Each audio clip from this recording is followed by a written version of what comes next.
Welcome to Human Powered, the podcast about creating a high-performing agency or consultancy business. I'm Trenton Moss, and today I have Chris Jones, CEO of Space and Time. Chris, hello. Hello. Thank you so much for joining. So, Chris, Space and Time is a growth marketing agency, and you've been there for 13 years. And around 8 years ago, you led a management buyout to become the CEO of what is now a 130-person business. So, Chris, tell me, what does a high performer at Space and Time do differently? I think the first thing is we really believe in our values as an organisation, and we established these a number of years ago, and they are really around demonstrating a knack for finding solutions, making a difference in everything that they do, helping others, and what we call owning it. And really what that means is, and where there's tangible impact that goes on in the business, is we really look to measure it based on the visible impact people have with their clients and their colleagues. So that can be different initiatives that they develop within their teams or within their departments, or it could just be those small gestures that they make on a kind of daily basis. So and we reward that on a regular basis, those kinds of real tangible impacts that they make. The second is that we have a saying in the business, which is that what we do for clients is about returns and not metrics. And a measurement of that is anywhere where someone is demonstrably going beyond just reporting back what a monthly campaign has delivered, or the standard marketing metrics that many other agencies will really look at. We look to really measure and place a lot of accountability on ourselves to show real business outcomes for our clients. So again, if we can really look to recognize that in what high performers within our company are doing, then we really try to. And the last thing, which is intrinsically linked with the first two, really, are just a real curiosity for change and for doing things better and for going beyond what is typical. But also on that last value I talked about, really owning what they're doing, is that bit of accountability. It's being able to really stand behind the results that they deliver, recognize when they're good or bad results, rectify when it's not so good, and keep on improving where it is. Yeah, that's what we see as a really high performer. You mentioned before that you like to measure how well people are doing this and indeed reward what people are doing. Can you tell me, how do you do that measurement, and then how do you apply those rewards?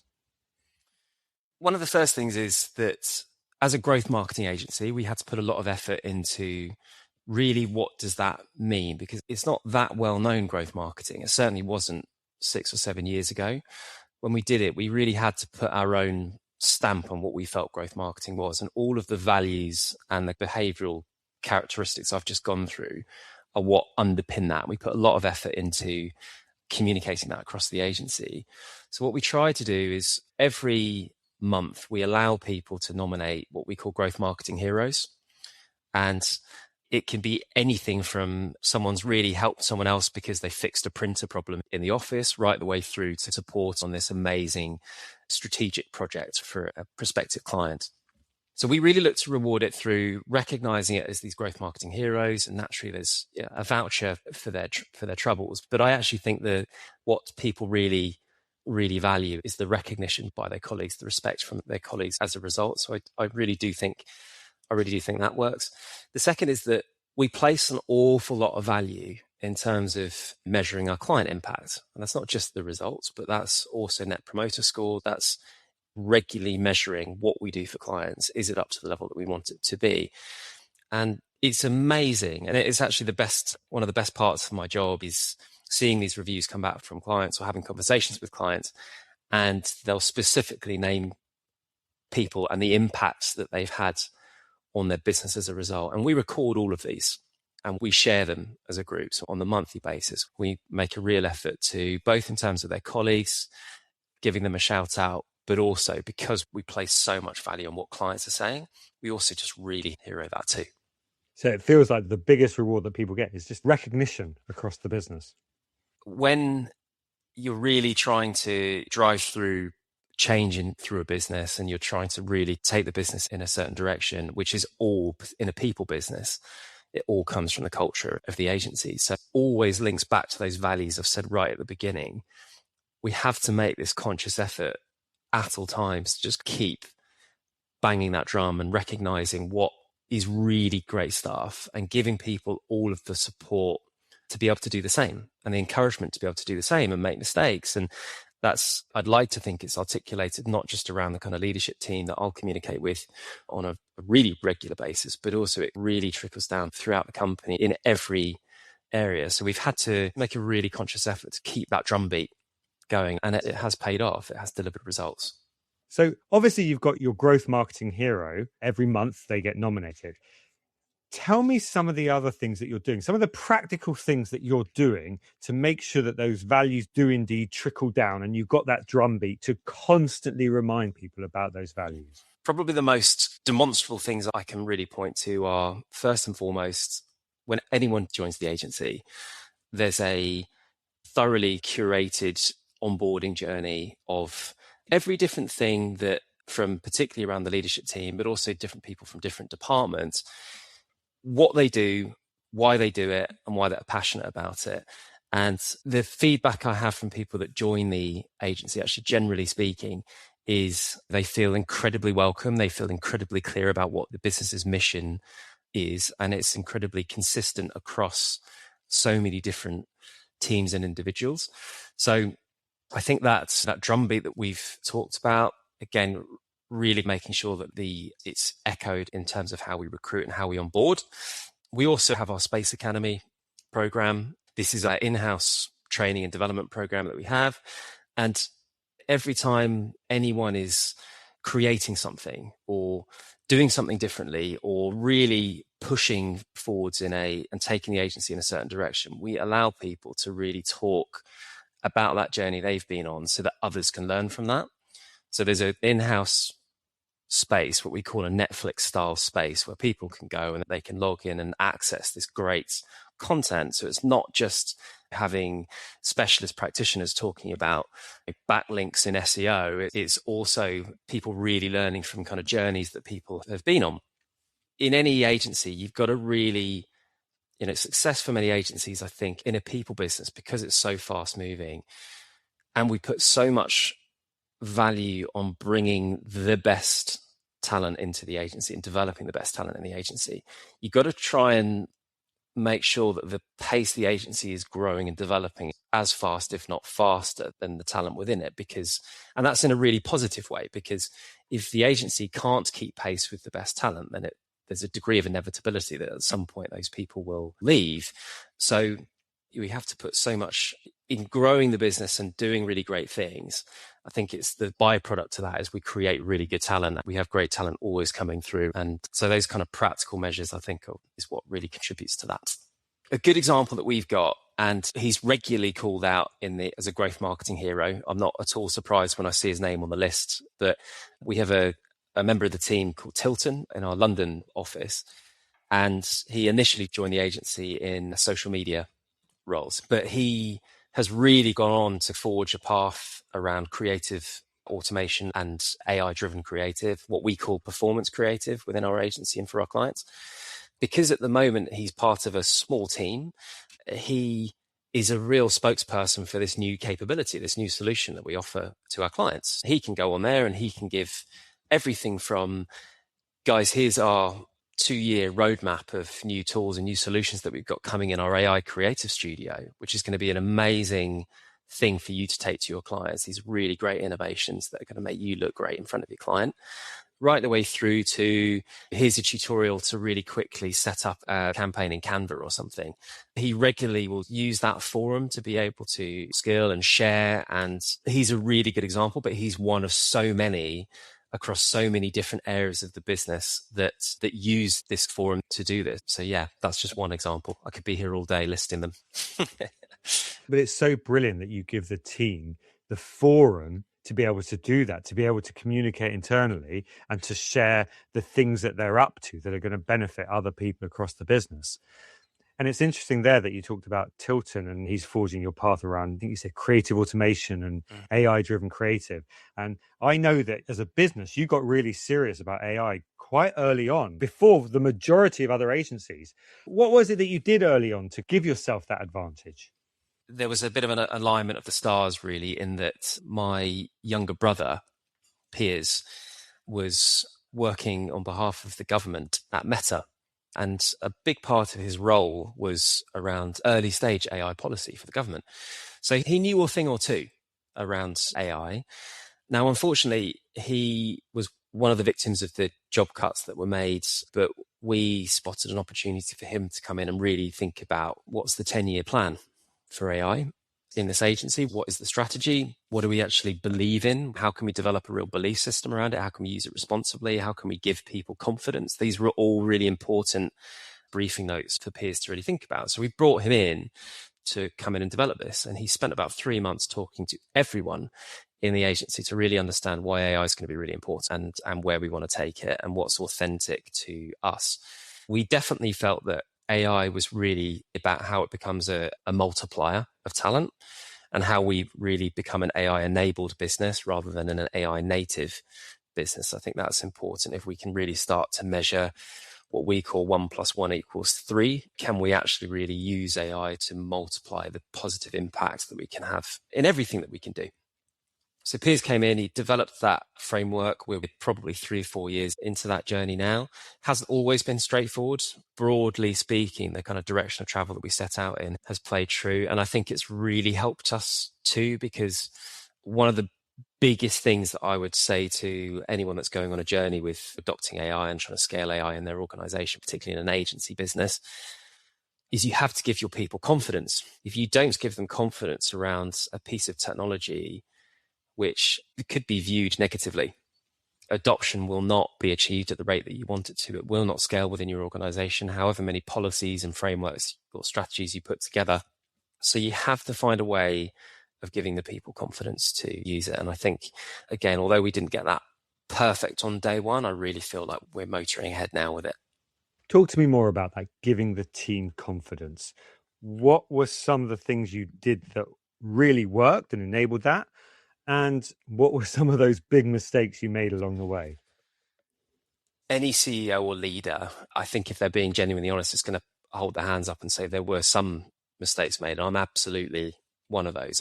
I think we made an effort fairly early on to say to everyone in the organization, this is what we want to try and do with AI. But I think you've got to really, I think it's got to have some detail around what this is what we want AI to look like. This is how you as individuals are going to work with AI in the future. And also, really importantly, being explicit about what our intent with AI is.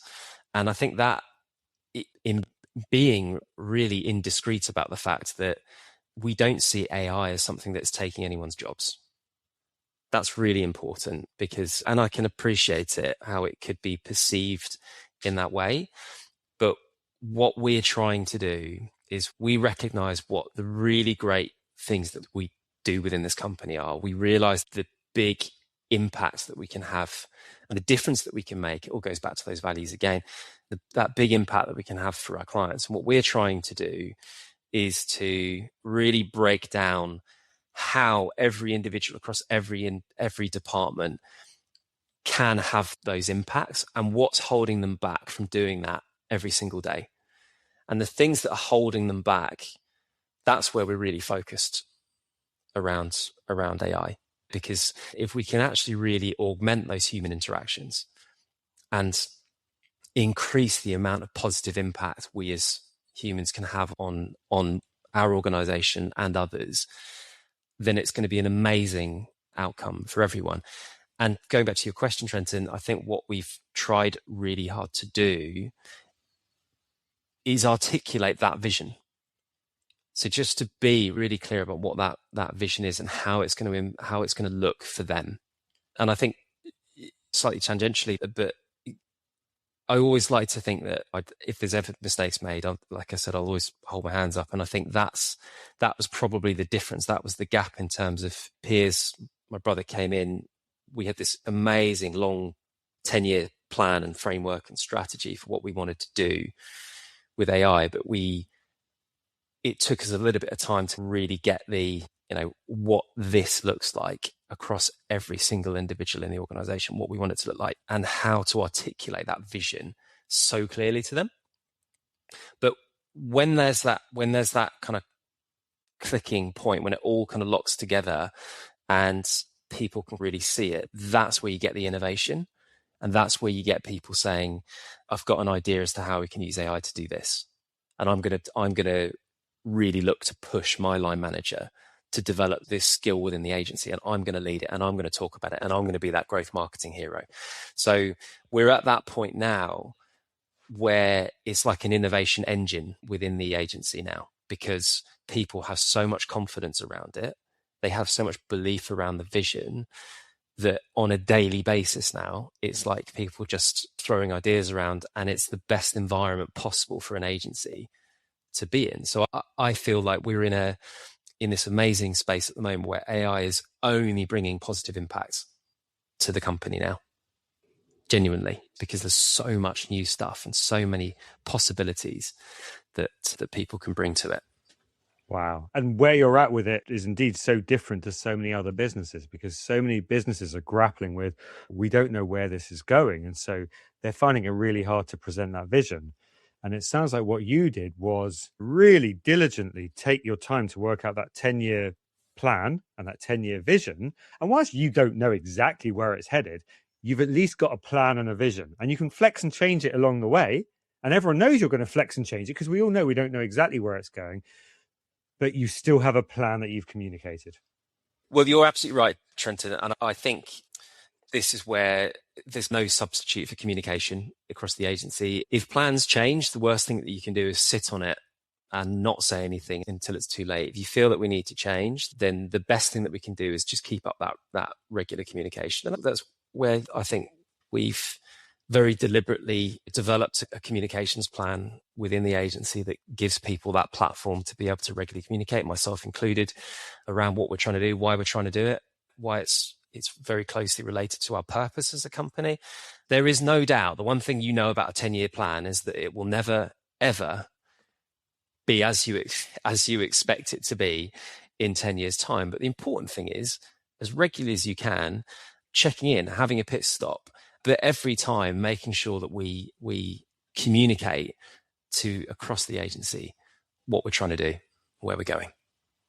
Yeah, and it really, you doing that really lives true to that value that you have of owning it. Here's what we're planning to do, but it won't work out this way, but we're going to own it, and we're going to keep telling you where it goes wrong, and we're going to flex it, and we're going to move it, and we're going to go on this journey together.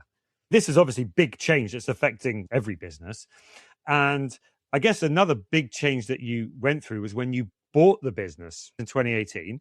Tell me a bit about what was working well at the time, but also what you feel like were the most urgent things that needed changing. We bought the business in 2018, and we bought into a very proven, successful business. The things that the business did really well, I think when you're embarking on any change program, generally speaking, what you're trying to do is understand what those kind of authenticity points are within an organization, lock those down, ideally grow them or scale them or develop them into something even more powerful. And the things that we really saw within the company that had to be protected were, number one, first and foremost, was around client service delivery. That was actually originally why the business was really founded many years ago, was around the opportunity that was left by many of the established kind of holdco and networks that existed at the time that we felt as an independent agency was an area that we could fill, just in terms of delivering really great customer service. And the second is what we call commerciality. And I think much of that's to do with a lot of the client industries that we operate in tending to be quite commercially demanding, slightly victim to the wider macroeconomic climate than many other industries. So, for example, we do a lot in retail and a lot with the UK real estate and house building sector. And naturally, policy changes, stamp duty, tariffs, all of these can have big impacts on the supply chains of those industries. And what it meant over many years, particularly in the more kind of digital era, is that we spent an awful lot of time in terms of our client service team, talking about the big macro trends and the metrics that our clients are looking at, as opposed to the metrics that an agency or performance agency will tend to look at. So we wouldn't just turn up and talk about CPA or cost per lead. We would talk about growth in revenue and real business impacts that we're having on their business. And that kind of real kind of business partnership piece developed over many years. And that's why I think our client tenure is so strong. So we wanted to really lock those two things down. And we wanted to take it on a journey where how could we take commerciality and create something out of it. One of the things that we found was that we needed to have something when someone says, "What do you do?" I think it's really important that you're able to say how you do it and not just what you do. Because when I could say we deliver the best client service in the industry and we're really commercial, but how can I prove the impact of that? And that's where we had to really focus on the operating model of the agencies. What are we actually doing? What is the output that we're creating to deliver this impact? And so that's where we developed something called our Growth Roadmap program, which we do for all of our clients now. And it's all really about looking at the big long-term commercial objectives of our client's business and having an operating system and everything linked to this, but in terms of the talent that we have working around it, the templates that we use, the processes that we run, the technology that we use to run it. And we use this to really look forwards years in advance. What are you trying to do? And then work it back from there. What are the deliverables that we need to deliver as an agency, and what capability do we need to go and deliver that? Now, that was at the time a really inventive new way of working in the sector.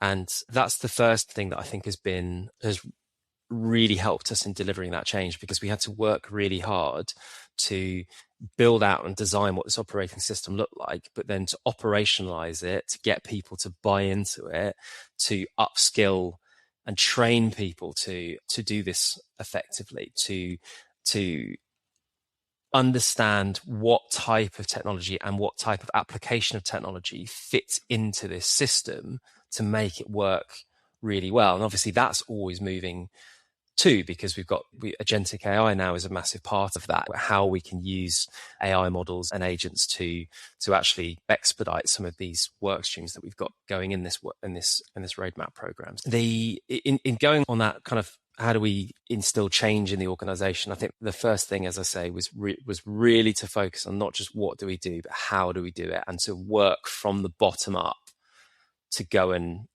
deliver that. Kind of goes back to what we said with AI. We've got to give people the confidence that this is the right thing that we're trying to do. We're taking the business on a journey, and this is the way that we're going to work now with clients. And we put this all under a new growth marketing umbrella, if you like, which was to say that we're no longer going to fill a quota that we always have done. We're going to create new quotas that we're going to fill. And because that's the purpose of a growth marketing agency. So they're going to be things around, our job isn't just to go off and deliver what we're asked to, it's actually to go and redefine the potential of their organizations, not just to hit targets. That might involve where we've got to go out and we've got to build some of the systems that they're using. One of the last things as well was around the technology that we use as an agency. We knew that it was no longer a kind of siloed solution that bolted onto a kind of media agency or performance agency. We needed a standalone technology division within the company that had its own P&L, it had its own capital expenditure, we had its own product pipeline that meant that we were developing these really cool things that this operating model that we developed can go and actually align what we're developing with those big strategic outcomes that our clients are looking to go off and deliver.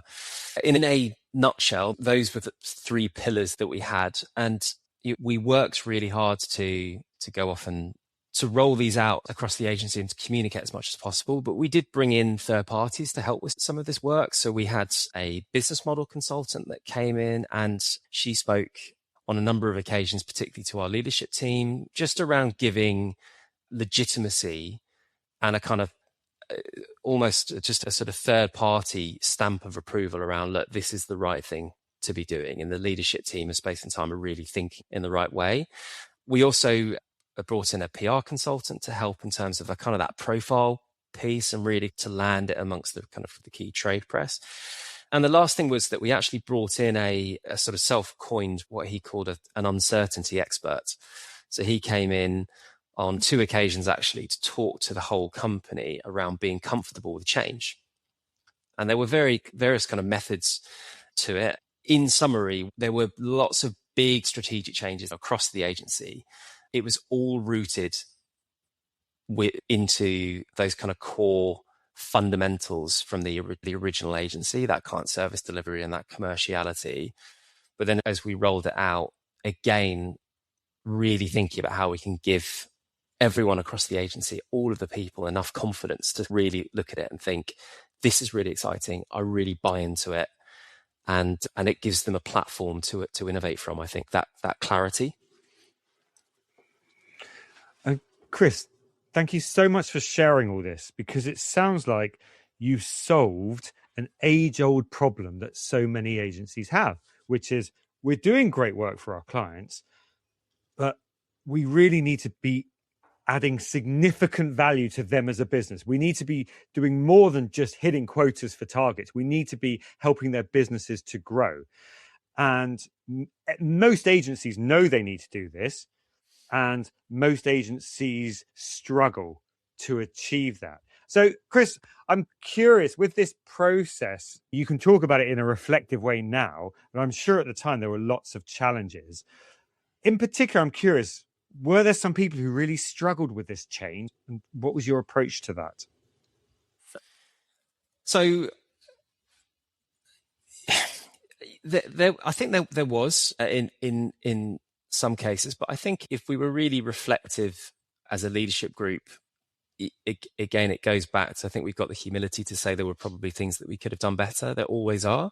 And I think in some of those instances, you could absolutely argue that there probably were gaps in some of the things that we wanted to do. And when we knew there were gaps, we put them right. We weren't perfect, but we learned an awful lot. And I think that's the most important thing, right? Because when we need to do it again, we won't make the same mistakes. But what do we do in those instances? As you said before, we're 130 people, we're across 5 offices, but we're not of a size where actually we can't really coach these things through. If there are challenges and people are struggling to see the vision or to buy into the vision, then actually in many cases, it's very easy for me to pick up the phone or go and see them and really understand what their concerns might be. And there were 1 or 2 instances where that was the case, is you're moving from a legacy business model and really trying to move the agency forwards. And there are growing pains, and that's very normal. And I had to have this very conversation with some of the team, but I think it was important, and they valued the fact that there was such belief from the leadership team that this is the right thing, and they're hearing it directly from us. So, and I genuinely, hand on heart, I'm thinking back to any of those conversations I had, and there weren't many, but all of them are still with the agency, and all of them are doing an amazing job and have full buy-in to what we're trying to do. So they have come on the journey. I think for us, there wasn't a big industrialized solution to how we solve that problem. It was just, let's be human here. Let's have a one-to-one conversation, understand the concerns and address them, and give them that confidence. Yeah, it comes down to that, giving people confidence, as you've talked about before. Chris, thank you so much for sharing what you did there when you bought the business and the change that you went through. And let's take a moment to look at the future. Tell me a bit more. What's next for Space and Time? And I guess what's next for you? Over the last 5 or 6 years, I think we've been on a journey to establish this growth marketing positioning. And I really genuinely believe that we're doing it. Not least, I'm talking about it on such an infamous podcast. I think that's recognition in itself. But I've talked to multiple podcasts and been asked about how we've done it multiple times before. And I think there's enough recognition there that I think we've done it. We've put growth marketing on the map, and we're very well established in the UK and much of Europe now. Where we want to take it is we do have grand ambitions to be operating at a really global scale, because we think that the direction of the industry now is actually really is demanding more of a commercial partner to work with them. They're really laser focused on the commercial outcomes. They really want to understand how AI is going to impact them, but share the load in terms of how the resources are used, and to think more in more of a kind of integrated way. They want their agencies closer to them. And our model, our operating system is designed to do that. For us, we think that there's a real alignment there in terms of what we've been doing for many years now, having proof of concept, being one of, if not the most established agency of our kind really doing it. How we go and apply that on a global scale is what we're working really hard on. And we've got various kind of initiatives going on in different areas that we're looking to expand into, and really interesting client conversations. So really what I want to start to see is how that impact can be applied on a much, much bigger scale. The second thing I think is that I alluded to some of the industries that we operate in earlier on the podcast, and what we have developed over many years through a combination of exposure to certain industries and the technological advancements that we've developed in-house. It means that we've actually got a really interesting view around what we call the mover category. So this is a 29 billion pounds industry every year, is people moving house and everything around moving house. And that could be anything from the move itself to getting your affairs in order soon after you move, or to booking your first holiday, to local schools, to health insurance, etc. There's so many different things that actually, when you're looking at enough data, you can start to spot these patterns. And what we're starting to really see is this great opportunity to go and look at how we can use this expertise and these data segments and tools and solutions that we've developed to really think about how we can actually help brands that want to interact around this moving journey, which is so valuable and is so inevitable because everyone has to move at some point. So with that mover category, we're really looking to forge a path there and to really lead in that. What will be spearheading it is our data platform, Ignition. The last part of your question was, what does it look like for me? Which is the most awkward part of it, because in this job, you don't have much time to self-reflect. I'll probably answer it in a couple of ways. The first is, Trenton, I'm new to parenthood, and I'm 7 months into that journey, and it's every day's a learning curve. But one of the biggest things that I am trying to do is to find a balance of everything we've talked about today, all these massive ambitions that we have for the agency and the journey that we want to go on, is how you balance that with just giving this person, when you're with them, all of your attention. And that is challenging. So that is an ongoing journey for me to try and understand. And I know I'm not the only one, but it's certainly, forefront of my mind. And I think in terms of the success in the business, I've talked so much about the impact that we have and this sort of passion that we have around really making a difference in everything that we do. And we've worked with so many clients and so many people within the organization over so many years that nothing gives me more gratification than seeing those people really succeed. I genuinely mean that. Is if I can fast forward 5 years from now and the people that I see today have achieved their goals and really go on that journey and do everything they want to do, as long as the agency has done everything it can to support them on that path, and we can look back and say we've really been part of that journey and we've really helped deliver that outcome, that's really all the gratification I'd need. I'd see that as real success, genuinely. Wow, what a lovely way to end this podcast. Chris, thank you so much for taking the time out to join me today and to share all the wonderful things that you're doing at Space and Time. Thanks for having me. You've been listening to Human Powered, the podcast all about creating a high-performing agency or consultancy business. Thanks for tuning in.